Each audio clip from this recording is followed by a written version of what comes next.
Miarabantsika ndray ary tompoko lasy tompoko vavy eto amin'ity fandarana ambarao ity amin'izao alarobia atoandro izao ny vahintsika ny amin'izao fandarana izao dia ny onivo ny fond malagasy de formation professionnelle na ny tahiry famatsimbola malagasy ho fampifanana ny mpiasa zany na ny FMFP izany amin'ny alalan'ny tompony andraikitsy ny serasera mbola tiana miarabanao ny fandarana makasitraka nanaiky vahiny amin'izao atoandro zao. Miarabanao dia misaotra anareo tamin'ny fanasana dia miaraban'ny mpiaino rehetrarehetra ihany koa. Anmboantsika ny resadesaka ny famariparitana fohifohy amin'izany FMFP zany mitanjonareo ny iraka mission an'io tahiry famatsimbola ny malagasy fanofanana ny mpiasa. Efa voatena ao anatin'le anarana daholo le asa izay ataon'ny FMFP zany hoe tahiry famatsimbola. Manana tahiry zany izay manana fond entina amatsimbola fiofanana arak'asa eto Madagasikara. Izany hoe misy vola zany ananan'ny FMFP, tahirizan'ny FMFP entina ampiofanana mpiasa rehetra eto Madagasikara. Avaiza moa le vola io. Io vola io zany misy karazany anankiroa. Voalohany ny orinasa rehetra eto Madagasikara izay mandola atsakemika sosialy ho an'ny mpiasany. Knapsa zany eto amintsika amin'izao dia voatenin'ny lalàna satria lalàna no nametrahana ny FMFP. Andoha ihany koa latsakemika ho an'ny FMFP. Latsakemika ny FMFP dia iray isan-jato ny vatan-karaman-kapobeny. Zany hoe 1% ny masse salariale brut plafonné ny entreprise. Fa ny orinasa no mandoa anazy fa tsy mpiasa. Zay zany le tahiry voalohany, zay le vola voalohany zany hoe ny orinasa rehetra zany dia mandola tsakemika aty amin'ny FMFP raha isan-jaton'ny vatan-karaman'izy ireo entina ampiofanana amatsiana vola fa ampiofanana arak'asa ho an'ireo mpiasa ireo. Dia ny anankiray faharoa misy ny ataonay hoe fond additionnel. Izy io dia famatsimbola avany amin'ireo mpiara-miombonantoka amin'ny FMFP. Ny arananangana ny FMFP anisan'izany ny AFD, Agence Française de Développement. Dia amin'izao fotoan'izao ihany koa moa dia nahazo famatsiana indray izay avy any amin'ny Union Européenne izay manampy le kitapom-bola ananan'ny FMFP io entina amatsiana vola fampiofanana. Iza no fanonareo na koa hoe inavy ireo dinganarahana raha mila na mitady an'izay fifanana eo anivon'ny FMFP zany. Araka ny teneniko toa zany dia ny orinasa no mandola tsakemika, zany hoe ny mpiasa eny anivon'ny orinasa no hofanina. Ny orinasa anankiray zany izay zany ny ainga avy amin'ny foana hoe ny FMFP solotena mpiasa sy solotena mpampiasa no nanangana anazy. Nampian'ireo mpiara-miombonantoka sy ny fanjakana moa zany. Ny antony nanangana zareo ny FMFP dia hita hoe tsy ampy loatra ny fahaiza-manao mpiasa eto Madagasikara, zany hoe ny ankamaroan'ny olona tonga eo amin'ilay asa izy zay vao hianatra hoe inona moa zany natao eto. Raha antsika zao raha mahatsikaritra ny fianarana ataontsika any ampianarana any amin'ny université na any amin'ireny fianarana ambony ireny tsy manomana antsika loatra hiatrika an'ilay hoe ohatran'izao marina natao rehefa hiasa. Fa rehefa tonga eo amin'ny sehatry ny asa eo ianao dia eo ianao vao mianatra an'ilay asa. Zay zany ny anankiray. Anankiray faharoa, variana loatra sika amin'ilay hoe miasa dia ilay asa ataontsika foana ny ataontsika isan'andro. Nefa ny olona rehetra dia afaka mivoatra, afaka miakatra zany ny fahaiza-manao zareo dia izay anisany hoe mba anomezana lanja ny capital humain moa ny tenenany anazy zany eto Madagasikara dia mila ampiofanana ny mpiasa. Rehefa mahay ny mpiasa mazava ho azy mandroso ny orinasa dia mandroso ny firenena. Ny ampiofananay zany ny omenay famatsimbola dia ny orinasa ampiofana ny mpiasa ao anivon'ny orinasan'izy ireo sy ihany koa ireo mpiasa tian'zareo hiditra eo amin'ny sehatry ny asa ao amin'zareo. Amin'ireo orinasa ireo inona no dingana ataon'ny zareo raha hoe hiditra amin'izay hoe manana mpiasa ohatrohatr'izao zay omenan'ilay fiofanana. Ny voalohany aloha ny mpampiasa rehetra eto Madagasikara dia voakasiky avokoa. Zany hoe mety manana mpiasa ray, roa, orinasa majinika kely zany. Mety ihany koa ny orinasa lehibe manana mpiasa mihoatra ny 100, mihoatra ny 500. Ny zavatra ataon'zareo voalohany aloha zany dia manefa ilay latsakemika sosialy izay manara-dalàna zany manefa ny latsakemika sosialy. Vita izay dia ny orinasa no mahafantatra hoe inona ny fiofanana ilainy reto mpiasa atao amiko reto. Raha raisitsika zao ohatra hoe atao amin'ny radio dia ny orinasa zany manana hoe reto avy ny mpiasa atao amiko, misy ny animateur, misy ny any amin'ny lafiny teknika sy ny serasera. Dia izy zany no mahita hoe misy fahaizana mila ampiana eo anivon'ny animateur ohatra. Mila ampianarintsika teny français zareo na teny anglais satria hanao émission amin'ny teny anglais tsika ohatra. Dia ilay orinasa zany mamaritra hoe ity ny fampiofanana ilainay, ity fampiofanana ilain'ny mpiasa ato aminay. dia ny isiny FMFP ampiakatra n'le kalitao an'le fampiofanana zay. Dia voalohany indrindra aloha zany manangana zany le orinasa nitetika asa-piofanana izy ireo, mijery izy zany hoe tia ny filana anananay, reto ny olona ilainay hofanina, ito ny mpiara-miasa na ny mpampiofana hitanay fa mifandraika amin'le filanay. Nisy ny FMFP koa dia raha ohatra ka tsy mahita ny olona fahatelo io nefa ny tena zava-dehibe le mpampiofana zany, raha tsy manana io mpampiofana io izy dia afaka manantona ny FMFP miteny hoe izahay manana filana ohatran'izao fa tsy hitanay hoe iza nampiofana anay, dia manome proposition zareo moa zany zay hoe reto misy mpampiofana afaka jerenareo.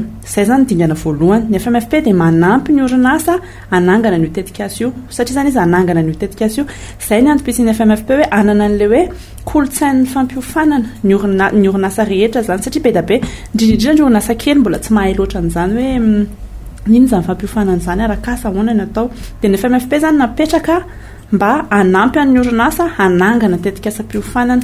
Misy ary orinasa tsy mahafantatra koa inona ary ny filana ara-piofanana anananay, dia zany asan'ny FMFP ihany koa omena maimaimpona ny orinasa ny ahafantatra hoe inona no mety filana ara-piofanana ananan'ity orinasa ity eo anivon'ny mpiasany.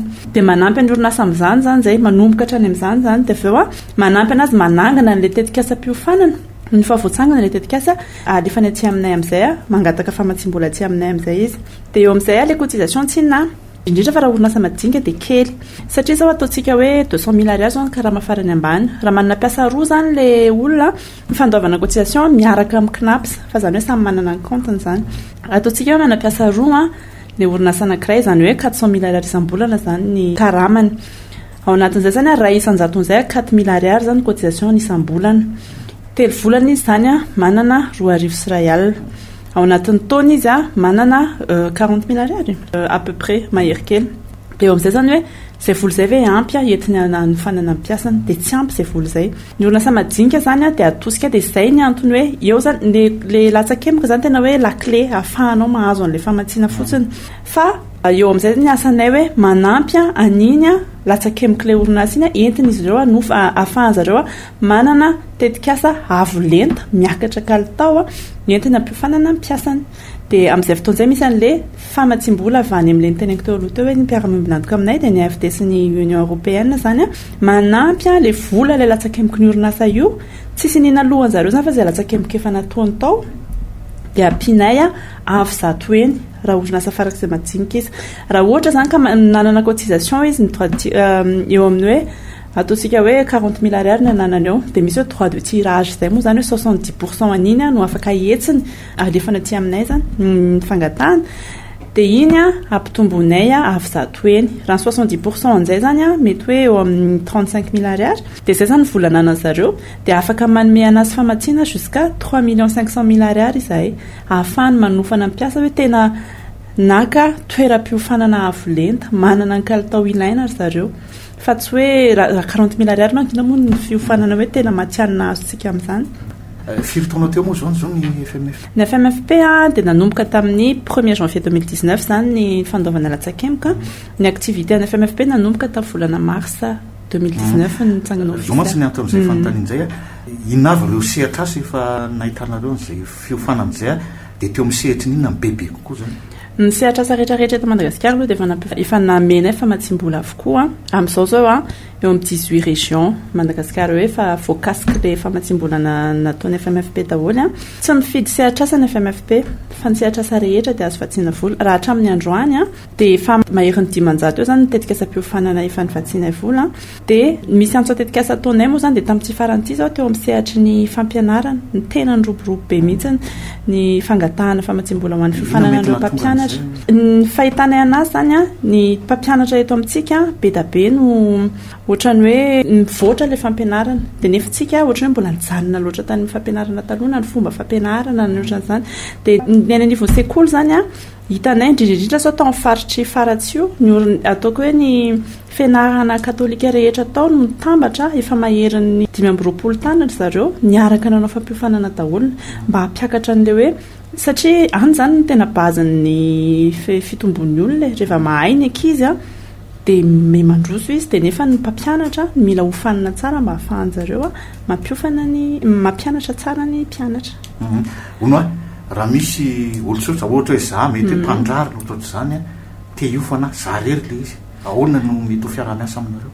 Manofana olona ray aloha sarotra satria le izy famatsim-bola dia hoe alefa zany le vola zany nomenanao espèce ve fa mila hoe structure zany ny ampifanaraha fikambanana mpianatra na fikambanana tantsaha satria orinasa foana moa ndresaka teo fa misy lafiny anankiray famatsim-bola FMFP ataona hoe de type équité ny anarana mampitovy tantana zany izy io a dia ny tsisy idiran'ny cotisation tsisy idiran'ny latsakemboka mihitsy fa le famatsim-bola manontolo a avy any amin'ny mpiara-miombonantoka no amatsiana an'io vola io dia araka ny teneniko teo hoe mila hoe rafitra mijoro ara-dalàna zany le izy mijoro ara-dalàna aminay a misoratra eny anivon'ny faritany manana le taratasy rehetra ilaina sy manana compte bancaire satria mila alefa any le famatsim-bola rehefa avy eo izy io a mila hoe but non lucratif zavatra tsy mampidi-bola zany association tenenao teo hoe be da be ny association efa nifatsianay vola ohatra hoe association an'ny tanora aloha mila hoe formation professionnelle aloha no vatsianay vola zany hoe tsy maintsy momba ny resaka asa miditra amin'ny resaka asa zany le izy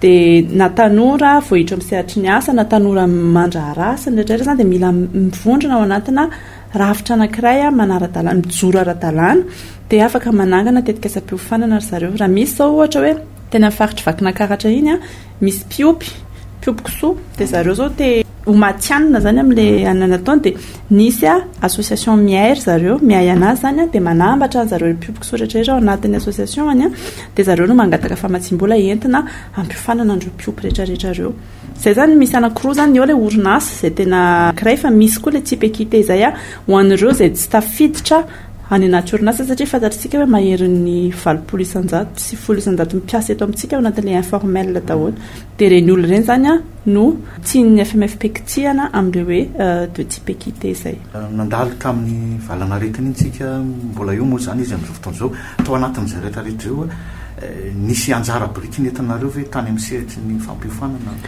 tena tao anatin'iny vanim-potoana iny mihitsy no tena nyroborobo be ny FMFP satria ny orinasa dia nanararoatra n'ilay ohatrany hoe fijalonana kely le crise kely iny zany hoe tsy niodina ny orinasa dia nanararoatra nampiofana n'le mpiasa mba entin zareo hiatrehana amin'izay an'le satria manomboka amin'izay zany zao miverina ny toe-karena sy nrehetrarehetra dia nampiofana mpiasany avokoa ny orinasa rehetra ny akamaroany nandritra n'iny fotoana iny dia teo amin'izay zany no nanomboan'ny FMFP zay zany mijery zavatra foana hoe inona zava-baovao mba hahafahan'ny orinasa hoe nanisy ary le valana retina teo dia afaka mampiofana izy dia teo amin'izay nanomboka ny famatsim-bola ny formation à distance ny learning izay nandeha be da be mihitsy tany nandritra ny fotoanan'ny confinement iny ny tiako tenena zany hoe ny FMFP anisan'ireo vitsy hoe mbola niodina sy namatsy vola betsaka indrindra nandritra ny fotoanan'ny confinement iny satria teo zany zay vao tena hoe tena be da be ny orinasa nangataka fampiofanana hoe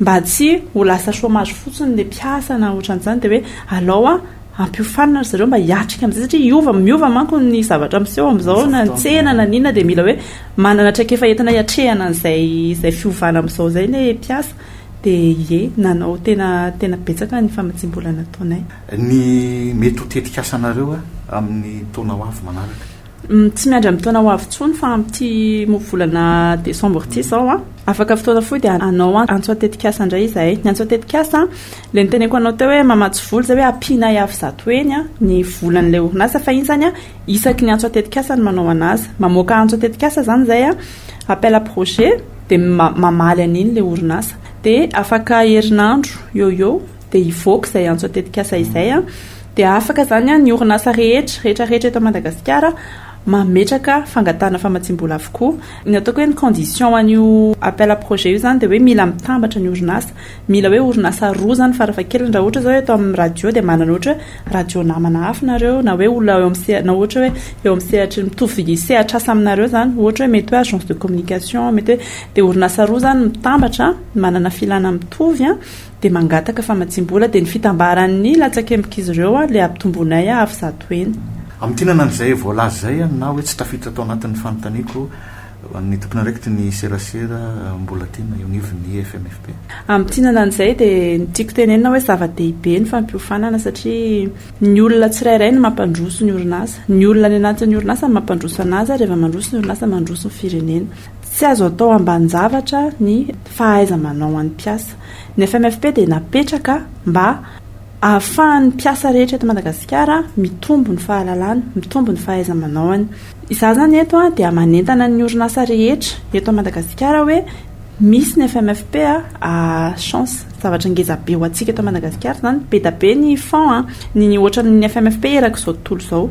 Fa tsika nisan'ireo faran'izay nitsangana ary ny eto amintsika no hafa indrindra satria ny eto amintsika tsy miankina amin'ny fanjakana ny FMFP fa privé. Zany hoe angana kokoa ny zavatra atao rehetrarehetra zany dia manentana ny orinasa rehetra hanararoatra ny fisian'ny FMFP mba ahafahana mampiofana ny mpiasa rehetrarehetra eto amintsika dia mba hitombo ny fahaiza-manaontsika rehetrarehetra dia andrositsika en tant que olona aloha zany dia hampandroso ihany koa ny orinasa misy atsika. Isaorana ny vahintsika tamin'ny alalan'ny tompona raikitra ny serasera eo nivon'ny tahiry famatsim-bola ny malagasy fampiofanana ny mpiasa mbola tiana mankasitraka tompoko. Mankasitraka tompoko. Mametraka ny mandrapiresaka ao amin'ny fotoana manaraka indray ny fandarana Ambarao Veloma tompoko.